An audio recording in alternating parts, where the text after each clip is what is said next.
afternoon. You're listening to Kent Hudnall. This is the Kent Hudnall Show. Coming to you from our studios right here in exciting El Paso, Texas.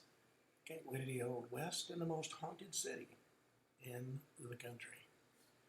Well, today is the May 12th, 132nd day of the year. Just 233 days remain to the year until the year is over with. It's National Nutty Fudge Day, National Limerick Day, National Fibromyalgia Awareness Day, National Mental Health Provider Appreciation Day, National Women's Checkup Day, International Day of Plant Health, and National ME/CFS Awareness Day. That's your muscles ache, your mind feels foggy, you have a small task, drain every bit of energy. That's the daily life for people with myalgic, encephalitis, and chronic fatigue syndrome. There are days that I feel like that. Real Topiary Day, National Hospital Day, National YA Dig Day, National Odometer Day, and a National Nurses Day, Buddha Day, National Stationery Week, and National Nurses Week. Well, let's see what we've got in the news.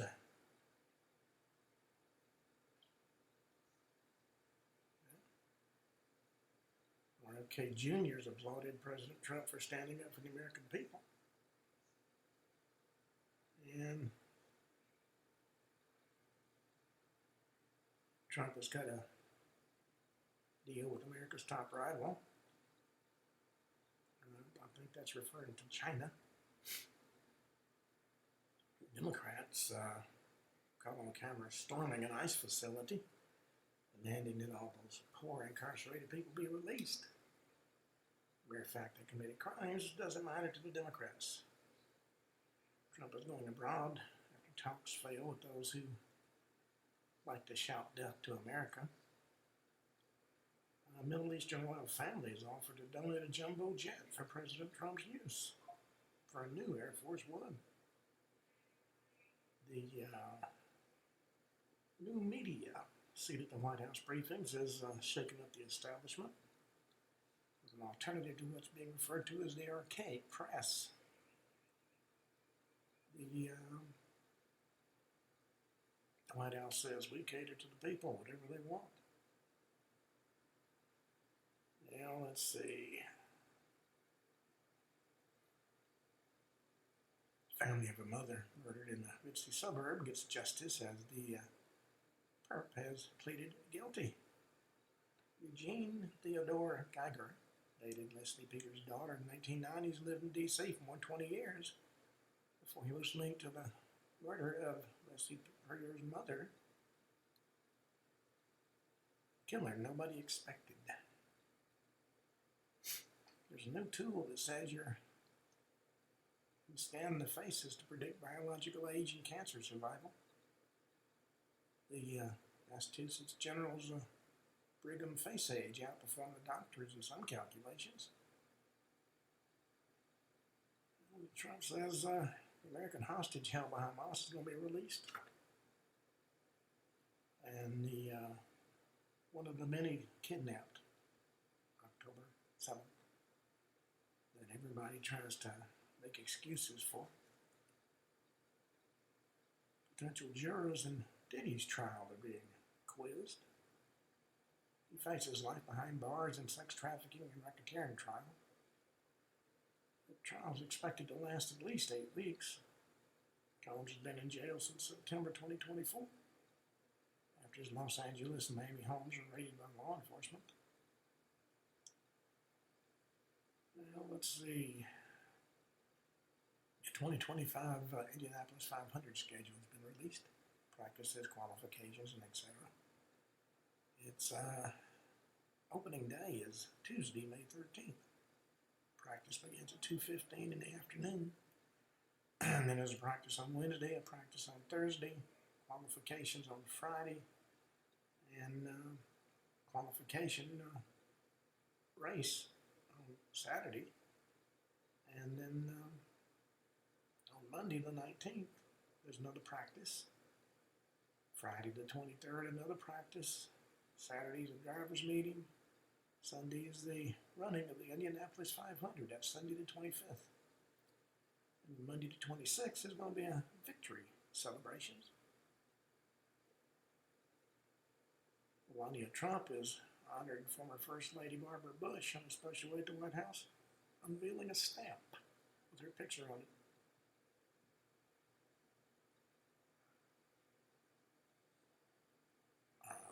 Biden's ATF promoted agents involved in an illegal scheme to inflate their salaries. That's according to GOP senators.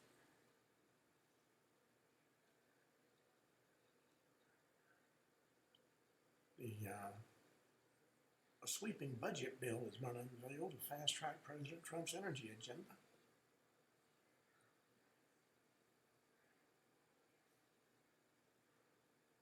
The top Democrat, Chuck Schumer, calls on the Trump administration to immediately fix the chaos happening at major U.S. airports. It is the collapse of the system.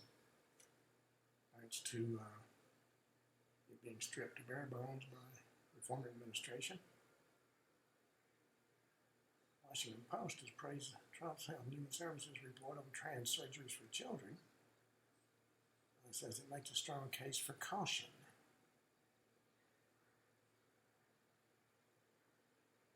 President Trump's $1,000 self-deportation plan. If you want to self-deport, they'll pay you $1,000. This drawing missed reaction. The AOC being torched for ghosting voters. Critics call out what her TikToks don't show. Thinks she's going to run for president in 2028. I don't think that's going to be the case, but let's see. All that having been said, they found a hidden staircase beneath the Capitol. Congressman revealed a hidden secret passageway from America's founding under the Capitol floorboards.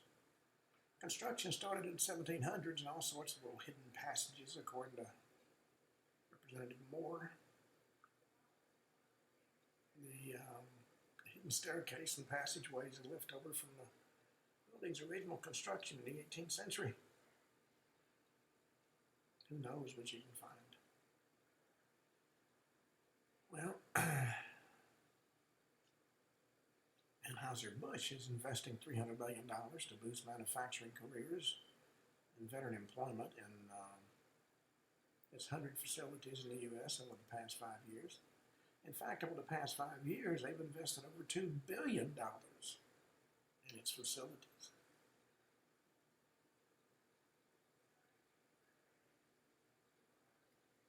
Legal experts reveal why a centuries-old law is crucial for the Trump administration and its immigration fight.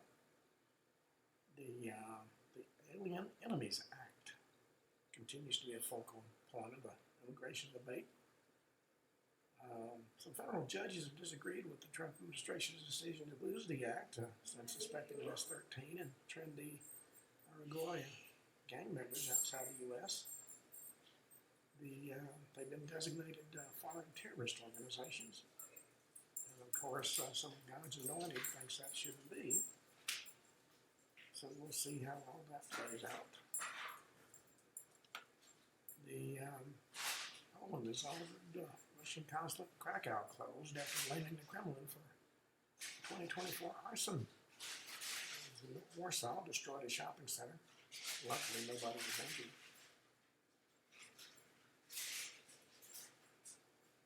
Bill Maher says Democrats are doomed if they don't stand up to the anti-Israel propaganda.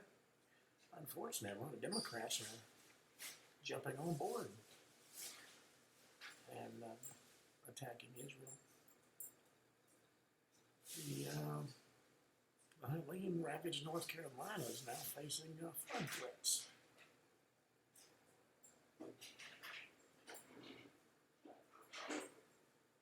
Let's see. Swear by routine powered by belly patches and longevity smoothies. She calls herself a fitness guru and says her morning routine really works. Well, I think that's got it in regard to the news. We're going to talk about some mysterious disappearances. Now, every year, over 600,000 people vanish.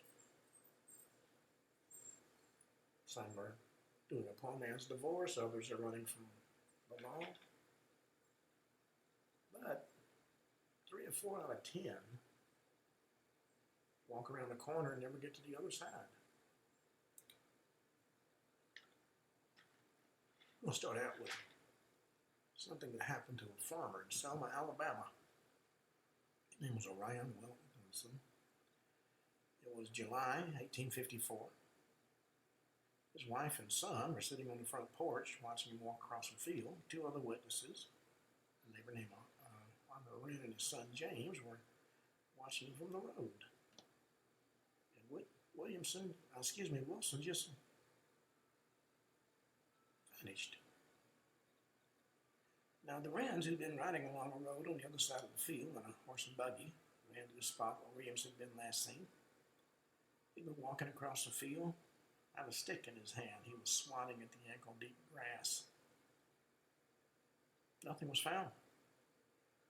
Now, interestingly enough, most of the grass was gone from the spot where Williamson had disappeared.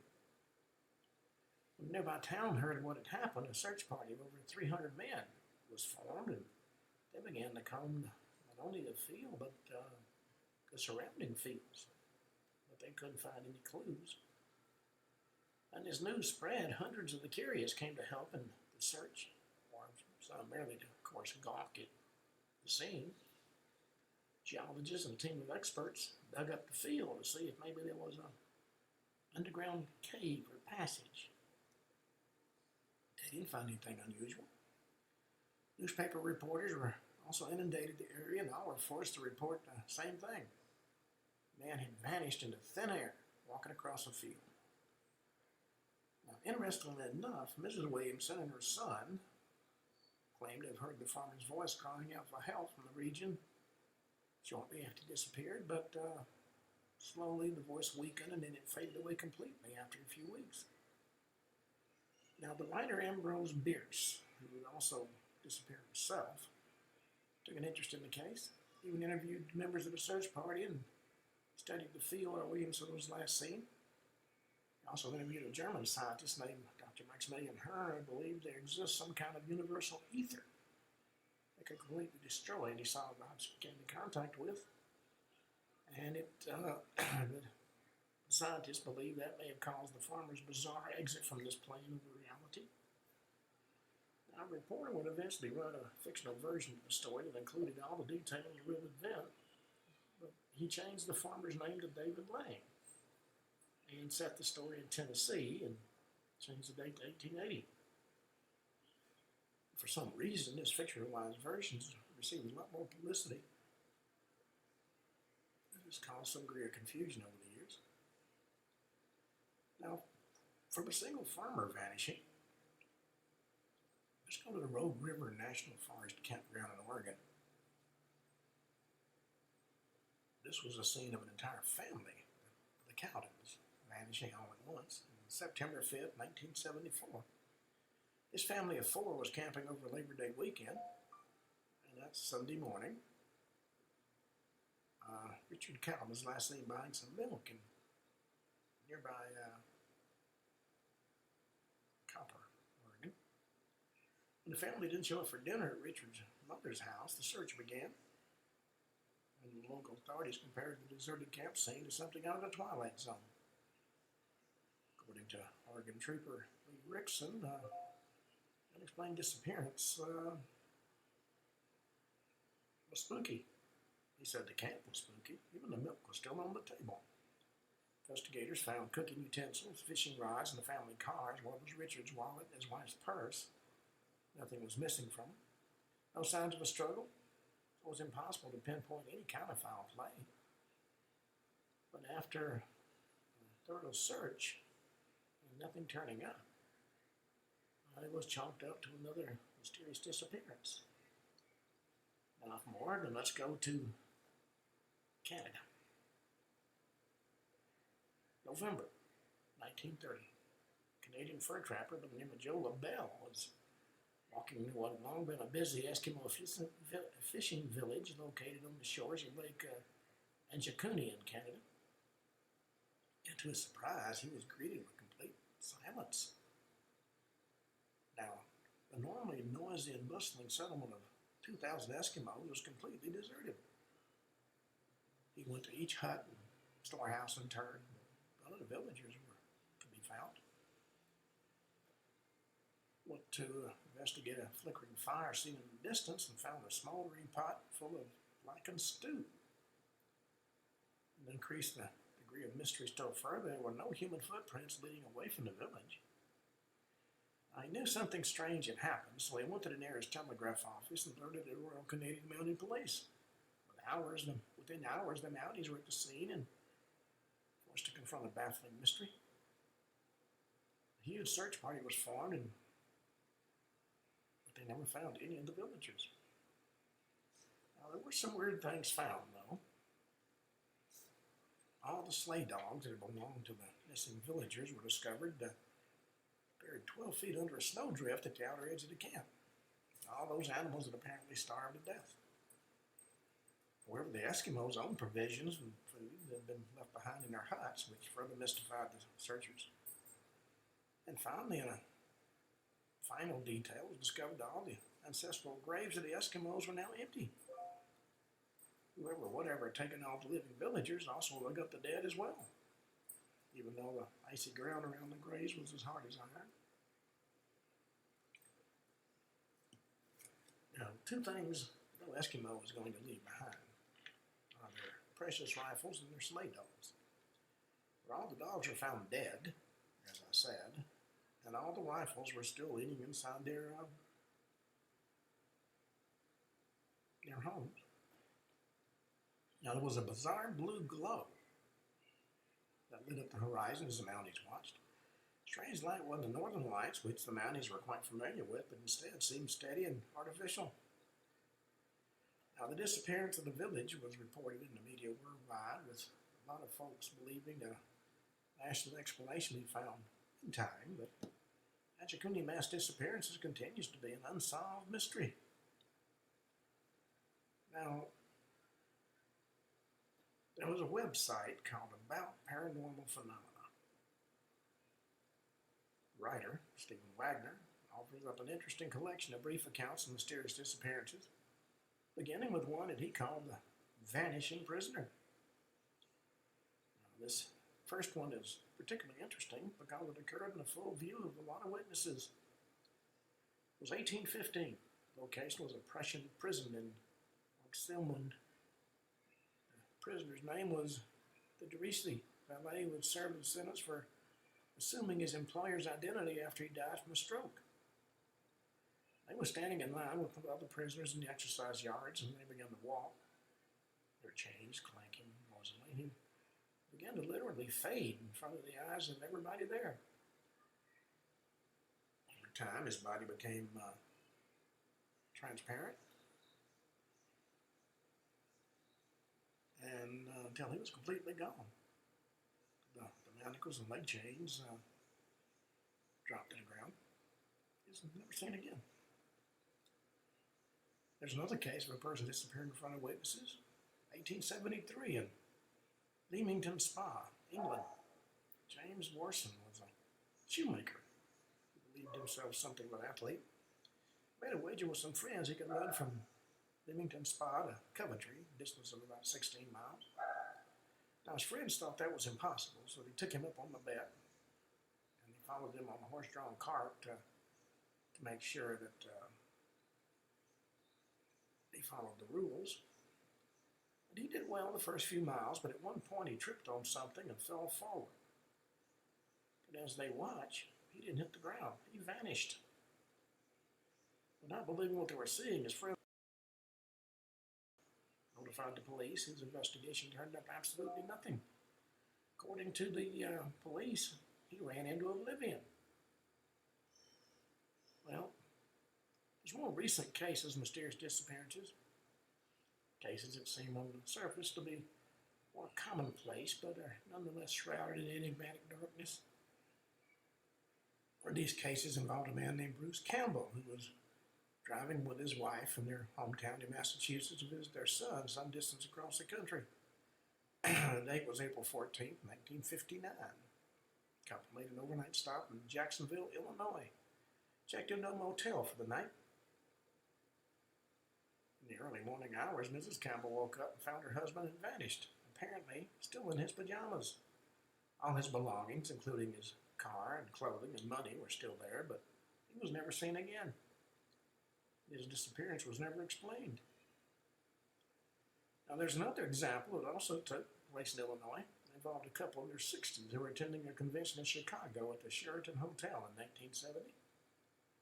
Other attendees at the convention noted that Edward Andrews, the husband, was complaining of not really feeling well, which he ascribed to hunger because the party they were at was serving only drinks and some hors d'oeuvres. The couple left the party and went to the parking garage to get their car. And the parking attendant later told the authorities Andrews' wife appeared to be crying, and Edward didn't look so hot at that point. When he drove the car away, he scraped the fender on the exit door at the garage as he kept on driving. Now, apparently, this parking garage attendant was the last person to see the couple before they vanished into the night. Police offered the opinion Edward, in his sickness, may have driven a car off a bridge into the Chicago River, but he couldn't find any sign of an accident. Even after dragging the river, Andrews and their car had just literally vanished. Now, there's another case involving the disappearance of both the couple and their car. It took place in 1980 and reported in the New York Times. Charles Rowe and his wife Catherine were those retired couples who divided their time between homes in New York and Florida as the winter months came and went. It was on one such seasonal trip back to New York that they vanished. Began their journey north the morning of April 8th, and late that afternoon they stopped at a motel in Brunswick City, Georgia for the night. Checked in and took their luggage to the room and back out again. It's suspected they were going to get dinner. But the couple never arrived in the restaurant and didn't come back to the motel. 3 days later, an investigation turned up the fact that they never slept in their bed. And a thorough search found absolutely no trace of them or their car. They had simply vanished without a trace. Now, the last 3 months, these last three cases, while they display apparent paranormal overtones, do at least serve as examples of people going missing for which they've been little or no fanfare. A lot of celebrities claim to fame of a coincidental timing of a display of UFOs in the sky. The disappearance will manage to throw a monkey wrench into a sense of the ordinary and the expected, but it's not going to excite any major attempts to find the missing people. That raises the question, is there some other dimension at work here, some unknown place that sucks average people into its otherworldly jaws for no discernible reason? There's a website located at 10wiki.org, offers a detailed account of the disappearance of a 20-year-old Australian pilot named Frederick Valentines. Saturday, October 21st, 1978. He left Melbourne Airport in Melbourne, Australia on what was suspected to be a routine flight to King Island for the purpose of racking up some night flying hours left to pick up a crate of crayfish for friends back home. But what happened next would become one of the most disturbing cases in the history of ufology. To this day, his disappearance remains as puzzling now as it was over 25 years ago. Well, his flight began at 6:19 in the evening. Clear conditions, a few scattered clouds, and a mild breeze. With such excellent visibility, the trip was expected to take about an hour and 10 minutes. And he'd be crossing the vast strait, a small band of water between the mainland Australia and Tasmania. At 7:06 p.m., he radioed Melbourne Flight Service he was being harassed by an unknown aircraft. Also starting to have some kind of engine trouble, and an unknown craft was flying dangerously close to him. Now, portions of the transcript of his police for help in Melbourne are quoted on the website. First asked Melbourne whether they could see any traffic below 5,000 feet, and they said no traffic. He insisted there's a large aircraft flying below 5,000 feet. He was asked what type of aircraft it was, and he says, I can't affirm. It's four bright, looks like landing lights. Craft just passed over me at least 1,000 feet above. And Melbourne asked, would he confirm it's a large aircraft? And he said it's unknown due to the speed it's traveling. Any Air Force aircraft in the vicinity? And they said no. Well, then he said the unknown craft is now approaching him from the east, and it seems that he's playing some sort of game. He's flying over him 2 or 3 times at speeds he couldn't identify. And as the conversation continued, Valentine's groped for words to describe what he was seeing. He said, as it's flying past, it's a long shape. Can't identify more than it has such speed. It's right in front of him now. Seems like it's stationary. He said, what I'm doing right now is orbiting. Mine is just orbiting on top of me also. It's got a green light and sort of a metallic light, all shiny on the outside. And then he reported it vanished. And he said, Melbourne, would you know what kind of aircraft I've got? Is the military aircraft. It's now approaching from the southwest. Well, at that point, his engine trouble, he reported, had gotten much worse. He said the engine is rough idling. I've got it set at 23, 24, and the thing is roughing and coughing. And Melbourne asked the pilot what he intended to do, and he said, my intention is to go to King Island. The strange aircraft is hovering on top of me again. It's hovering, and it's not an aircraft. And that was the last anybody would hear from Valentine.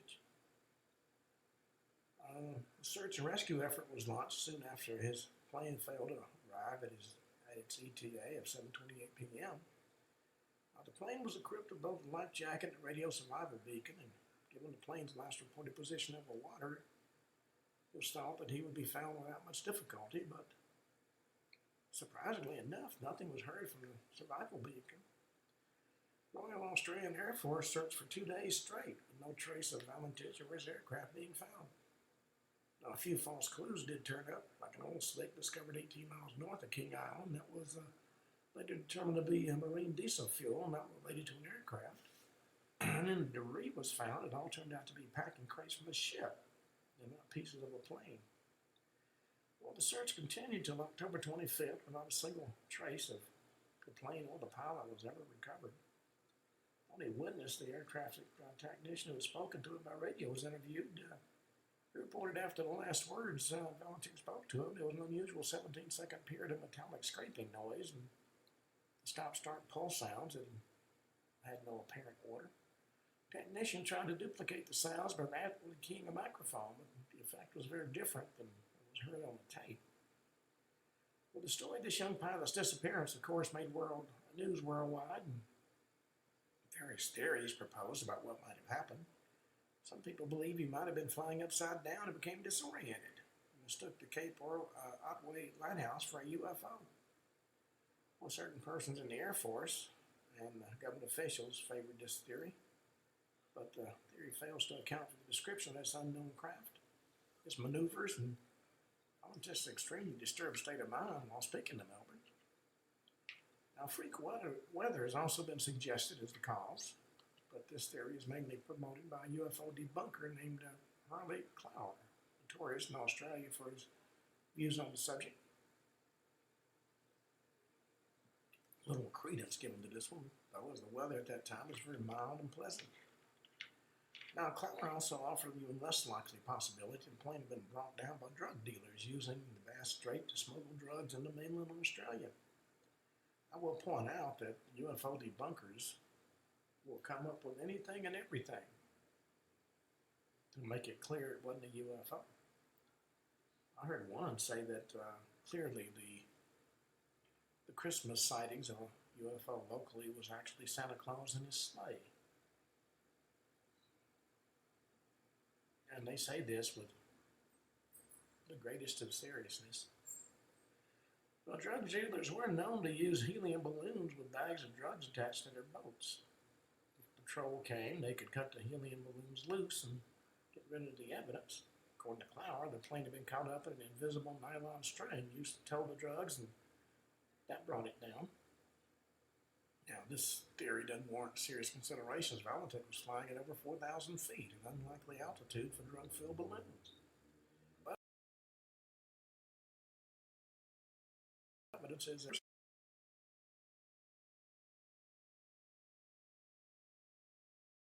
a case of a plane disappearing after coming into contact with a UFO. May of 1982, the Bureau of Air Safety Investigation released an official report on the incident, which the location of the occurrence, the time of the occurrence, and apparent cause of the disappearance were all declared to be unknown. And Valentik himself was presumed to be dead. Several separate independent witnesses in the area from Cape Otway to King Island also reported seeing strange craft around the time of the reported sighting. A plumber that lived in the area even captured photos of an object he saw rising out of the sea about 20 minutes before Valentik radioed in his distress call. Those photos are still unexplained. Now, the Valentik disappearance occurred during the biggest yacht flap in Australian history, activity that peaked the night of his disappearance and, strangely enough, began to drop off. This case is typical of many others.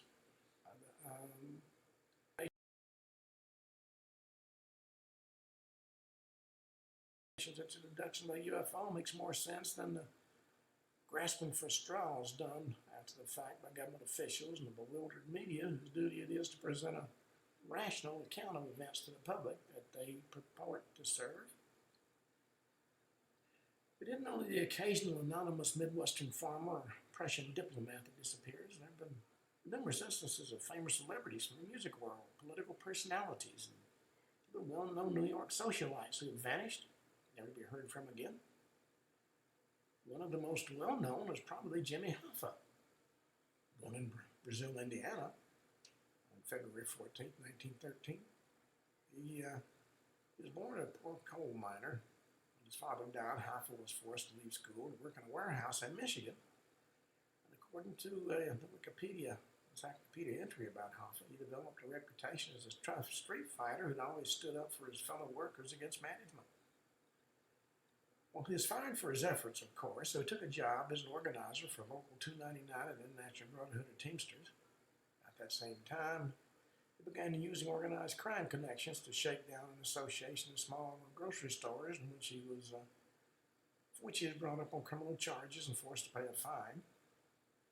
Well, after that, he continued to rise in the ranks of the Teamsters, as well as to work with crime syndicates in the Detroit area. Took over the presidency of the Teamsters in 1957, according to the Wikipedia entry. And his predecessor, Dave Beck, was convicted of bribery charges and imprisoned. By 1964, Hoffa managed to bring nearly all North American truck drivers under a single national union. And then he next tried to bring the airlines and other transport employees into the Teamsters, which caused the federal government no small amount of concern, since a possible strike involving all transport systems would certainly cripple the national economy.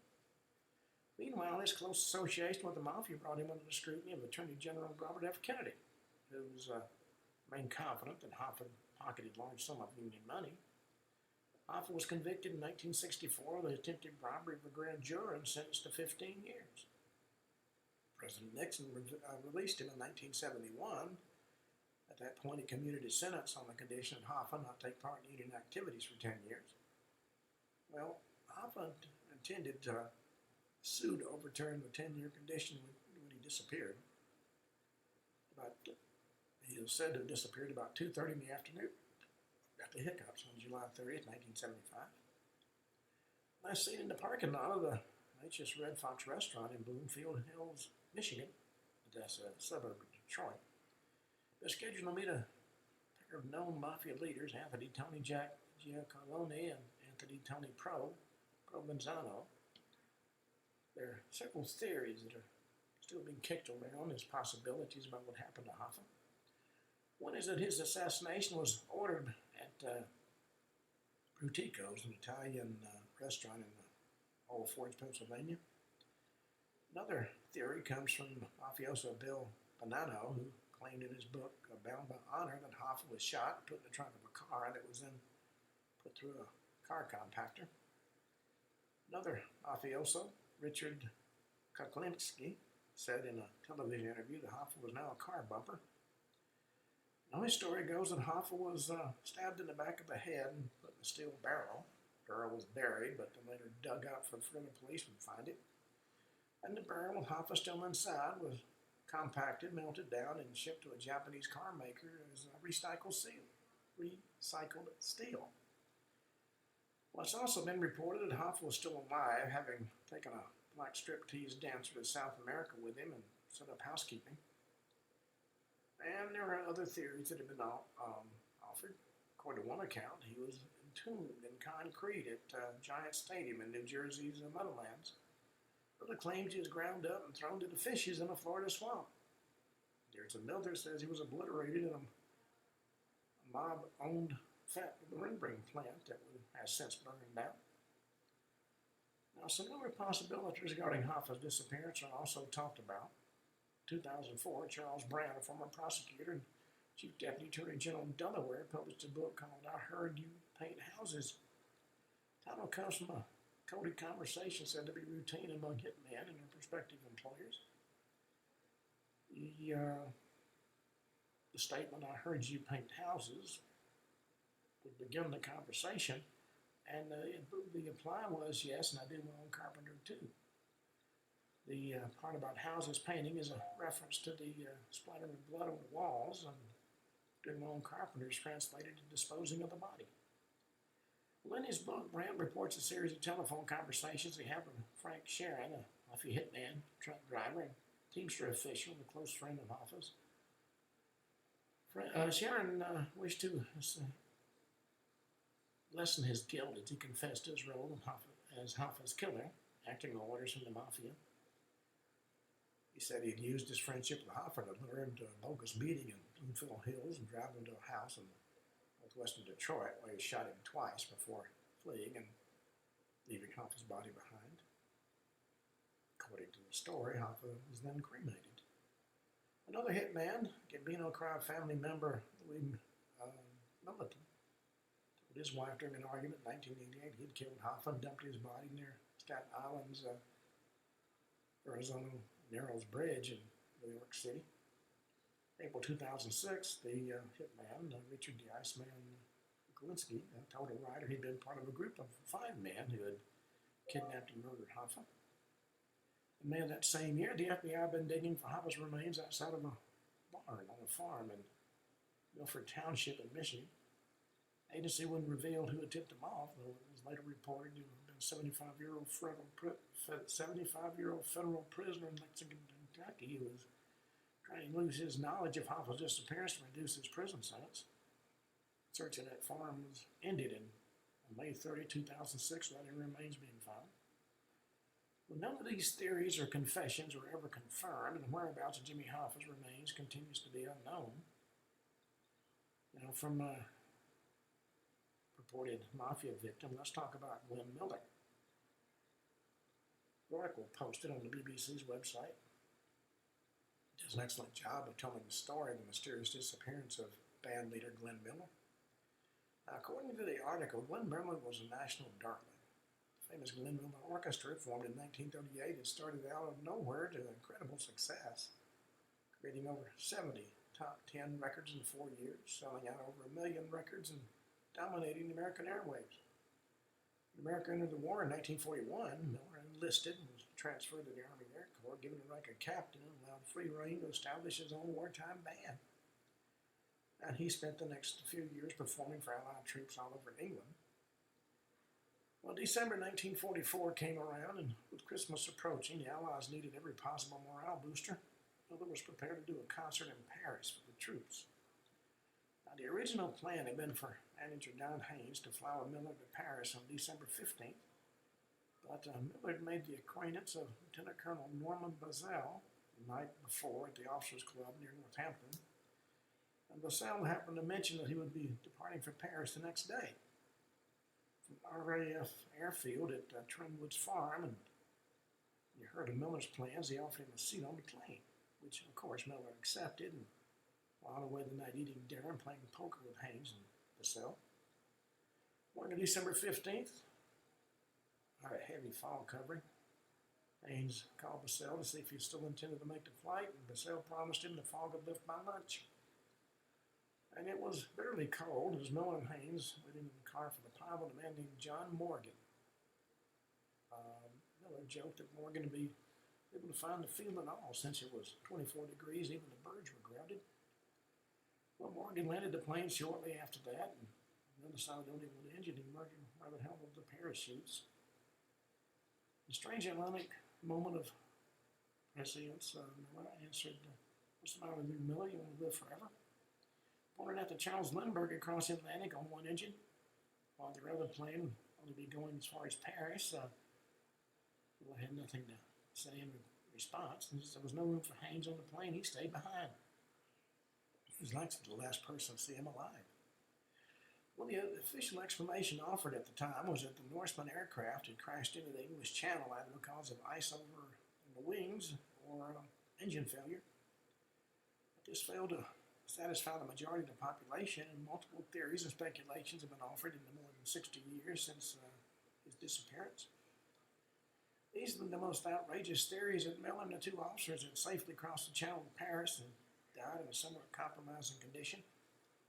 This theory first surfaced through a German journalist in 1977 who had trawled through American and German intelligence documents while writing a book on German intelligence agencies.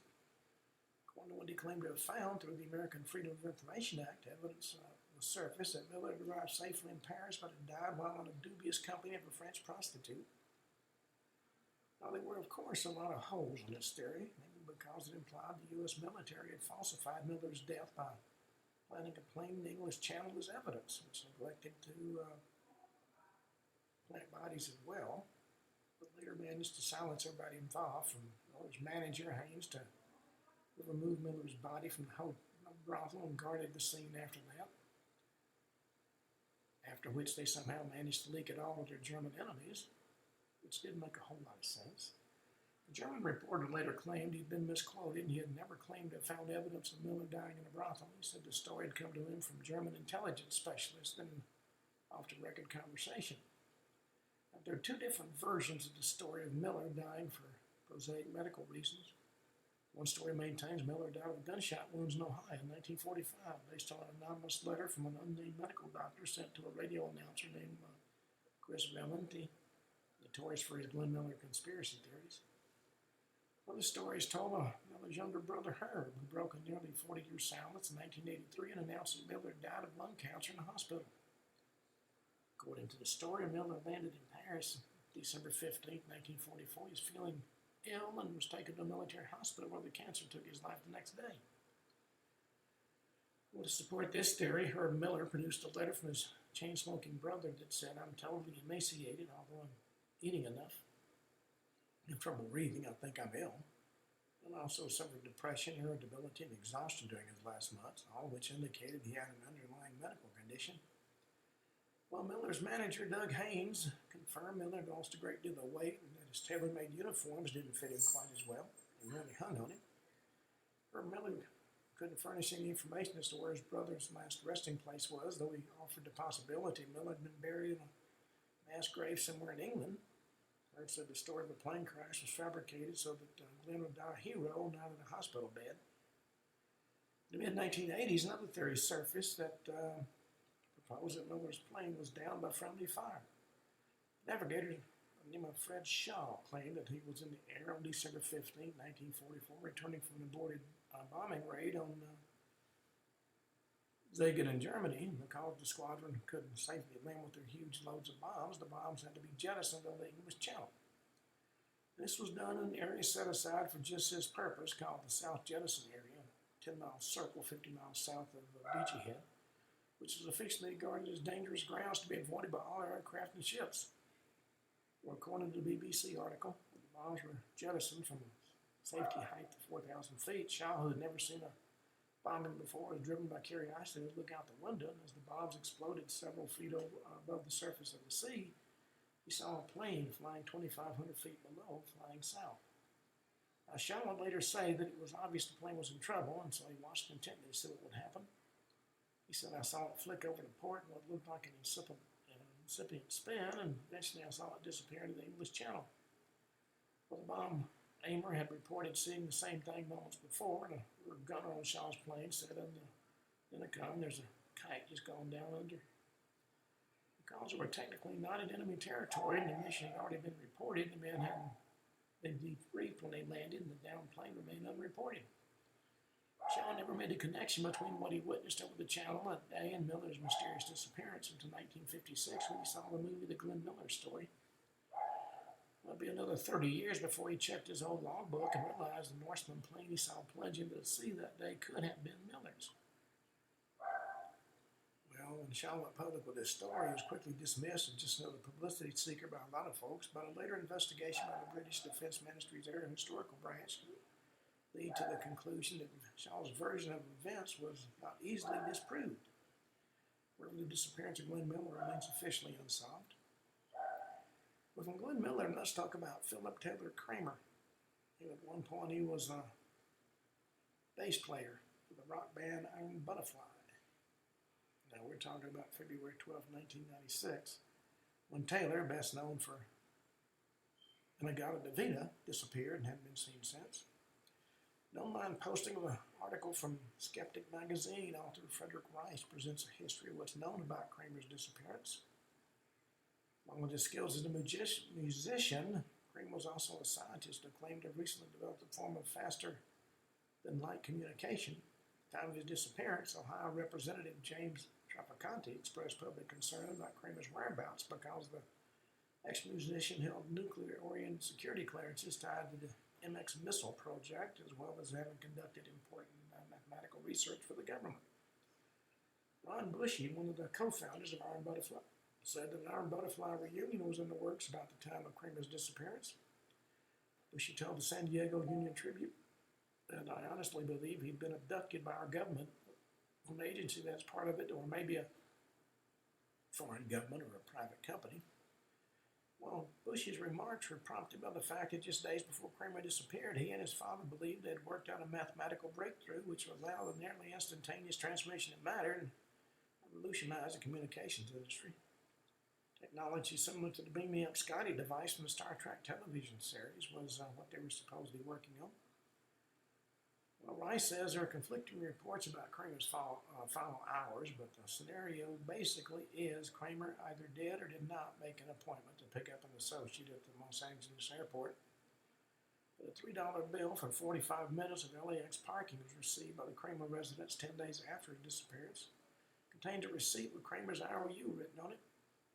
Kramer, it seems, didn't have the cash on hand for parking, or as is considered by some, he didn't wish to waste $3 on parking, knowing in advance he was going to disappear.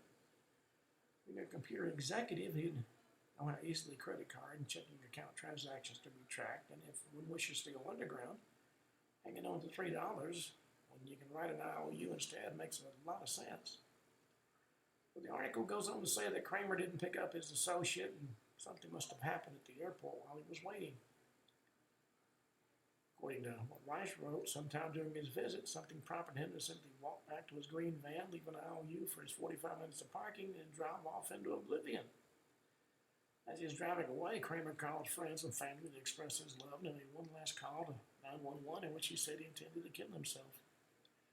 Rice speculates that Kramer had been intent on making himself disappear and planning the suggestion he was going to kill himself would lead investigators after the fact to assume he had succeeded.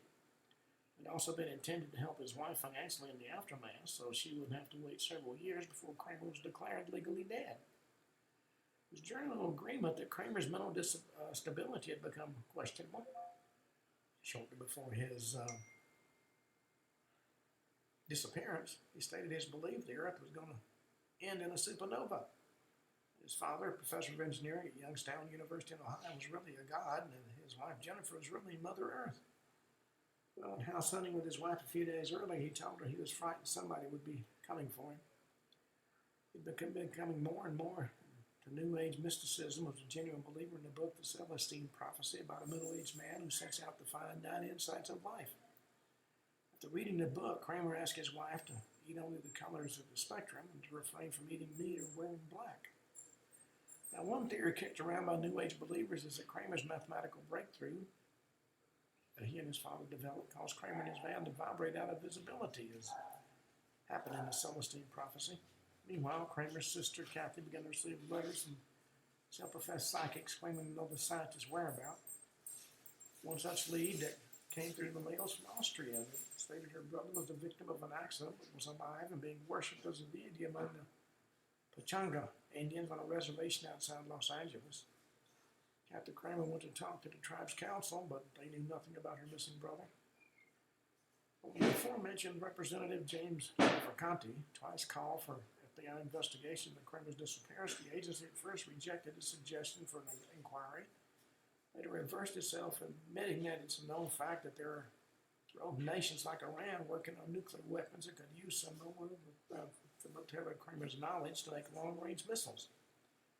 Just because it's a remote possibility doesn't mean you shouldn't investigate it. What is known for certain is that Philip Taylor Kramer obviously believed that his mathematical discovery is going to put his life and the lives of his family in danger. Whether he arranged his own disappearance and was abducted by aliens, a foreign government, or a domestic agency that wanted to exploit or suppress his scientific knowledge is still completely unknown. Well, from Philip Taylor Kramer, let's talk about the unexplained disappearance of Amelia Earhart, a legendary pilot born on July 24, 1897 in Atchison, Kansas. While visiting the Iowa State Fair at the age of 10, she saw her first airplane, but wasn't overly impressed by it. It was a thing of rusty wire and wood and not at all interesting, she said later, and more than a decade before her interest in aviation be awoken. Going to a website devoted to Earhart, you can find it at ellensplace.net. Amelia first took flight in 1920 in aerial meet at Doherty Field in Long Beach, California. Just given a helmet and goggles and boarded the open cockpit biplane for a 10-minute flight over Los Angeles. She said later on, as soon as we left the ground, I knew I had to fly. Well, as her expertise as a pilot blossomed, she also developed a certain amount of celebrity. Managed to fly solo from the Atlantic to the Pacific coast in September 1928, and worked to improve the image of aviation in general, as well as to raise consciousness about female pilots. She became the only woman to fly solo across the Atlantic Ocean and the only person to fly it twice. Well, in 1935, she began to work on plans for a round-the-world flight that would accomplish two major firsts. Again, she'd be the first woman, and she traveled the longest possible distance, circumnavigating the globe at its waist. She'd be accompanied by a navigator named Frederick Noonan, and the first leg of the journey would be from Oakland to Hawaii on March 17, 1935. However, takeoff from Luke Field near Pearl Harbor, she overcompensated for a dropped white wing, and the plane swung left out of control. The carriage collapsed, and the aircraft slid along the road on its belly, damaging the plane, and had to be sent off for repair. After the plane was repaired and rebuilt, she again attempted to fly around the world, departing from Miami, Florida on June 1st, 1937, and heading towards San Juan, Puerto Rico. From there to the northeast edge of South America before flying to Africa and the Red Sea. Later stops included Calcutta, Bangkok, and Singapore. During this time, she became sick with dysentery and lasted several days. By June 29th, she and Noonan had reached New Guinea. At this point, they'd flown 22,000 miles and had just 7,000 more to go, all of which were over the Pacific. Photos taken at the time show Earhart looking tired and quite sick. Well, she departed New Guinea at approximately 00 hours Greenwich Mean Time, July 2nd. Believed her plane was located with 1,000 gallons of fuel, enough for 20 or more hours of flying. At 7:20 hours GMT, radioed her position to the U.S. Coast Guard cutter Itasca. They had been standing off Howland Island in order to provide radio contact for her.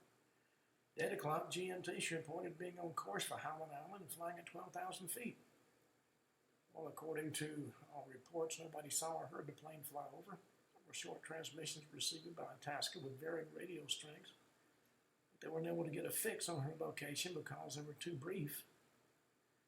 At 19:30 GMT, she radioed, "We must be on you, but we can't see you. Gas is running low." 2014, her last voice transmission was an attempt to give positioning data. Ship continued to transmit at all frequencies until 21:30, when they concluded that she must have ditched at sea and began to implement search procedures. It's been determined the plane went down about 35 to 100 miles off the coast of Howland Island. Life raft was stored on board, but no trace was ever found of it. Some experts believe that the empty fuel tanks would keep the plane afloat for some time. President Roosevelt authorized a search by 9 naval ships and 66 aircraft at an estimated cost of over $4 million. Search was abandoned July 18th, having turned up absolutely nothing. According to various websites, over the years, a lot of unconfirmed sightings have been reported, and a lot of theories have been put forth. Among those theories, Amelia was on a spy mission authorized by Roosevelt and was captured. She purposely dove her plane into the Pacific. She was captured by the Japanese and forced to broadcast to American GIs as Tokyo Rose during World War II, where she lived for years on an island in the South Pacific with a native fisherman. In 1961, it was thought the bones of Amelia and Noonan had been found on Saipan, but they turned out to be those of Saipan natives. But the search still continues. An organization called the International Group for Historic Aircraft Recovery launched an investigation in 1988 to conclusively solve the mystery of her disappearance. The group has conducted 4 archaeological expeditions to remote, uninhabited Pacific atoll that should turn up what they believe is physical evidence. The Earhart flight may have landed there on July 2nd, 1937, after failing to find Howland Island. But as of yet, there have been no definitive answers. Well, to show that family fame alone is no safeguard, let's talk about Michael Rockefeller, the son of Nelson Rockefeller, one of the wealthiest, most powerful men in the U.S. Michael rejected the idea of following in his father's footsteps as a businessman and politician in favor of living the life of an adventurer. In 1961, the young man of 23 journeyed to New Guinea as part of a Harvard University expedition that sought to collect examples of native art. The peoples of New Guinea are a group of primitives called the Asmat, who live in dense jungle conditions, have a very limited contact with the outside world. They said to have extreme warlike tendencies in the past and been headhunters, though nobody's really certain if that continued. And in that note, we've run out of time. We'll finish talking about Michael Rockefeller tomorrow. Until then, this is Ken Hudnall for the Ken Hudnall Show, saying have a truly great evening.